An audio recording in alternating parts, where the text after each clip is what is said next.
Hey everyone, आप सभी का स्वागत है हमारे यूट्यूब चैनल में। तो जैसा कि हमने पिछले पार्ट में देखा था, फेंगमी अब उस हॉल ऑफ स्पिरिचुअल आर्टिफैक्ट के सारे लेवल्स को पार करता हुआ उसके 9th फ्लोर पे पहुंच जाता है, जो कि अब लास्ट लेवल होता है। यहाँ पे वो उसी आर्टिफैक्ट से होते हुए इंटर करता है जो हमने सबसे पहले पिछले एपिसोड के शुरुआत में देखा था। एक अजीब सा स्ट्रक्चर जो कि एक गेट के जैसा होता है। फेंगमी उसके थ्रू होते हुए उस हॉल के 9th फ्लोर पे पहुंचता है। वहाँ पे जाते हुए उसे एक लड़की दिखती है जिसमें से एक स्पिरिचुअल ऑरा रिलीज हो रही थी। वो फेंगमी को उसकी अमेजिंग जर्नी को पूरा करने के लिए और उन सारे ट्रायल्स को पार करके इस 9th फ्लोर पे आने के लिए उसके सबसे पहले कॉन्ग्रेचुलेट करती है। आगे वो उसे कहती है कि मैं अब तक के तुम्हारे इन सारे ट्रायल्स को पर्सनली देख रही थी और मैं तुम्हारी पावर से काफी ज्यादा शॉक हो चुकी हूँ क्योंकि तुम्हारे अंदर वेपन्स को रिफाइन करने की काफी अच्छी खासी एबिलिटी है। आगे वो लड़की उसे कहती है कि तुमने अपने इस रिफाइनमेंट जर्नी में काफी कुछ अचीव कर लिया है, तो क्या तुम इससे खुश नहीं हो और तुम्हें यहीं से वापस लौट जाना चाहिए, क्योंकि ये जो लेवल है वो काफी ज्यादा डेंजरस और रिस्की है जिसमें तुम्हारी जान भी जा सकती है। जिसपे फेंगमी उसे जवाब देता है कि मैंने अपनी इस कल्टीवेशन जर्नी को काफी सारे इसी तरह के डेंजरस रास्तों से होते हुए मैंने अपनी ये जर्नी पूरी की है, तो अब मैं इस स्टेज पे आके यहाँ से कैसे बैकवर्ड हो सकता हूँ। मुझे किसी तरह के लालच देने की या किसी तरह से धमकाने की कोशिश मत करो, क्योंकि मैंने अपनी इस कल्टीवेशन जर्नी से बस एक ही बात सीखी है कि कैसे जिंदगी में बस आगे बढ़ना है। जिसपे वो लड़की कहती है तो फिर ठीक है, मैंने ये मैजिकल वेपन खुद से बनाया है और ये जो ट्रेजर है इसमें मेरी सारी के सारी स्पिरिचुअल वेपन है। तुम कह सकते हो कि यही है वो स्पिरिचुअल हॉल का आर्टिफैक्ट, और अगर तुम इस टेस्ट को पास करना चाहते हो तो तुम्हें इससे होते हुए जाना होगा। अब देखते देखते वो जो ट्राइपॉड होता है वो आकार में बहुत ही विशाल हो जाता है।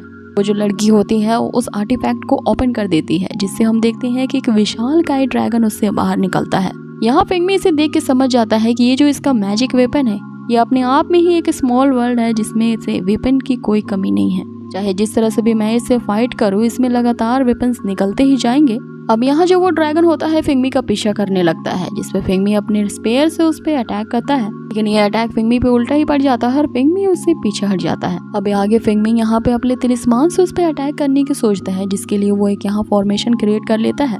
अब उसके पास इतने सारे तलिस्मान देख के वो लड़की सोचने लगती है कि मैंने तो सोचा था कि तुम सिर्फ एक जीनियस रिफाइनर हो, लेकिन तुम तो यहाँ पे एक तिलिस्मान मेकर और एक स्पेल मेकर भी निकले। लेकिन अनफॉर्चुनेटली ये कितनी बुरी बात है कि तुम्हारी ये 10-8 तिलिस्मान मेरे इस ड्रैगन का कुछ नहीं बिगाड़ सकते।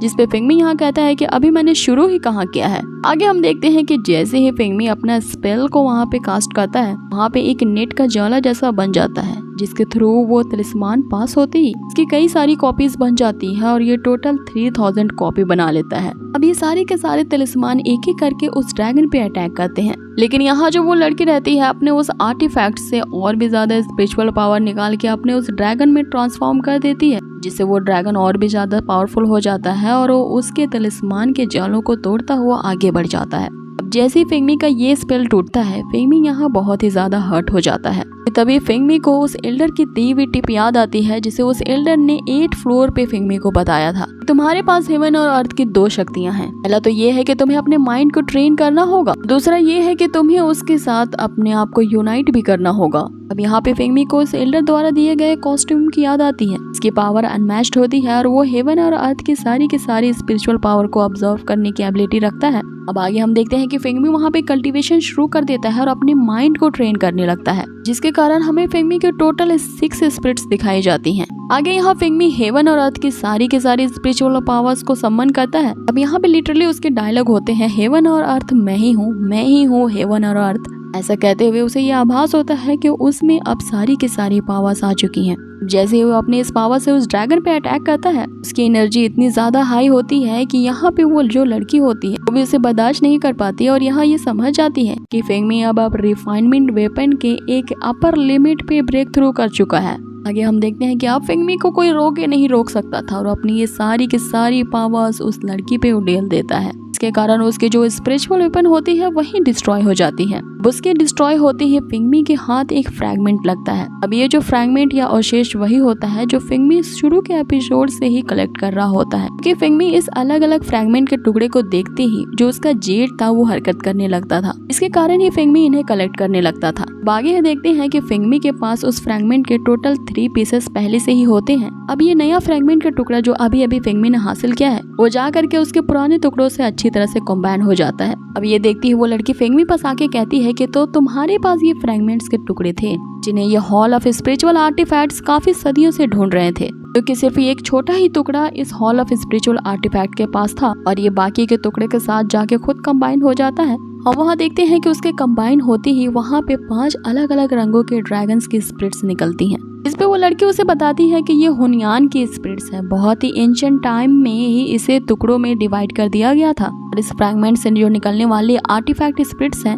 ये इसी स्पिरिचुअल हॉल से ही बिलोंग करती हैं। अब इसके टुकड़ों में बंटने के कारण इसका एक एक हिस्सा तो यूजलेस हो गया, लेकिन जब तुमने इसे कंबाइन किया तो अपने रियल फॉर्म में वापस आ गई। अब ये जो ड्रैगन की 5 स्पिरिट्स होती हैं वो फेंगमी के उस स्पिरिचुअल रूट से कनेक्ट कर पा रही थी कि हमने सबसे पहले एपिसोड में देखा था कि फेंगमी ने वो 5 स्पिरिचुअल रूट्स खा ली होती हैं, जिसके कारण उसके अंदर स्पिरिचुअल रूट्स की एनर्जी आ जाती है। अब ये 5 ड्रैगन के जो स्पिरिट्स होते हैं वो काफी यूनिक और 1000 साल पुराने होते हैं, जो कि फेंगमी के स्पिरिचुअल रूट्स की पावर से कनेक्ट कर पाते हैं और जाके फेंगमी में ही ऑब्जर्व हो जाते हैं, जिसपे वो लड़की आगे फेंगमी को बताती है कि यही तुम्हारी डेस्टिनी है, क्योंकि तुम ही हो जो उन स्पिरिचुअल रूट्स को ओन करते हो। आगे हम फेंगमी को एक अलग ही रिल्म में जाता हुआ देखते हैं, जहाँ पे उसके जो 5 अलग अलग रंगों की स्पिरिचुअल रूट्स होती हैं उसमें ये 5 ड्रैगन्स जो अलग अलग कलर के होते हैं उनमें जाके समाहित हो जाते हैं। अब यहाँ पे देखते हैं कि फेंगमी एक न्यू लेवल पे ब्रेक थ्रू कर गया होता है। यहाँ वो जो लड़की होती है इसके लिए कॉन्ग्रेचुलेट कहती है फेंगमी को, क्योंकि उसने अब इस टेस्ट को पूरी तरह से पास कर लिया है। उस टेस्ट को पास करने के बाद ये जो ट्रेजर था जो कि वो 5 ड्रैगन की स्पिरिट्स होती हैं वो तो फेंगमी को पहले ही मिल चुकी थी।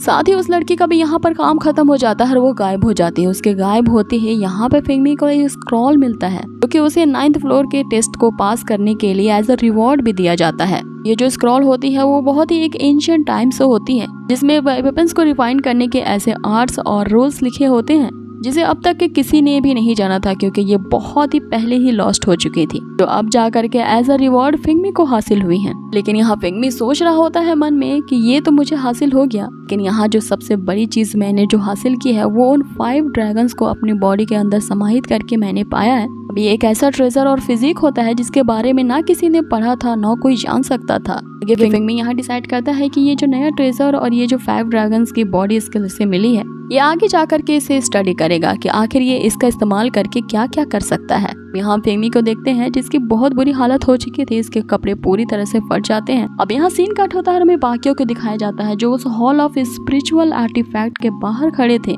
और उसके टेस्ट के खत्म होने का वेट कर रहे थे। यहाँ पे एक बहुत बड़ी बेल जोर से रिंग होती है और उसके 3 बार रिंग होते ही हमें ये पता चलता है कि ये टेस्ट अब बुरी तरह से खत्म हो चुका है। अब यहाँ पे बहुत ही शान के साथ फेंगमी उस हॉल से बाहर निकलता है। अब वो उसी कॉस्ट्यूम को पहने होता है और यहाँ बैकग्राउंड में वही बेल बार बार रिंग होई जा रही थी। मींस की जो आर्टिफैक्ट हॉल है यहाँ फेंगमी के सम्मान में वो बेल को रिंग किए जा रही थी। यहाँ फेंगमी के वॉकिंग स्टाइल को देख के ही समझ पाते हैं कि अब उसने बहुत कुछ अचीव कर लिया है। अब वो एक ऐसा कल्टीवेटर बन चुका है जिसने बहुत ही लो लेवल से स्टार्ट किया था। जिस लेवल पे वो पहुंच चुका है इसके बारे में हमें शिया मेंशन करके बताती है कि एक बार उसके ग्रैंडफादर ने उसे बताया था कि 1000 साल पहले एक हॉल ऑफ स्पिरिचुअल आर्टिफैक्ट हुआ करता था। इसके हर एक लेवल पे एक स्पिरिट्स रहती हैं और अगर ये 9 रिंग वाले स्पिरिट्स किसी को चूज करती हैं तो वो इस पूरे वर्ल्ड में सबसे ज्यादा टैलेंटेड होगा, क्योंकि ये जो स्पिरिट ऑफ आर्टिफैक्ट हॉल का जो डिसेंडेंट होगा उन्होंने अपनी सारी शक्तियां और ट्रेजर को इस हॉल में छुपा के रखा था ताकि वो अपने आने वाले वारिस को इसे इनहेरिटेंस कर सके, और जो भी इन पावर्स को इनहेरिटेंस करेगा वो पास्ट और प्रेजेंट की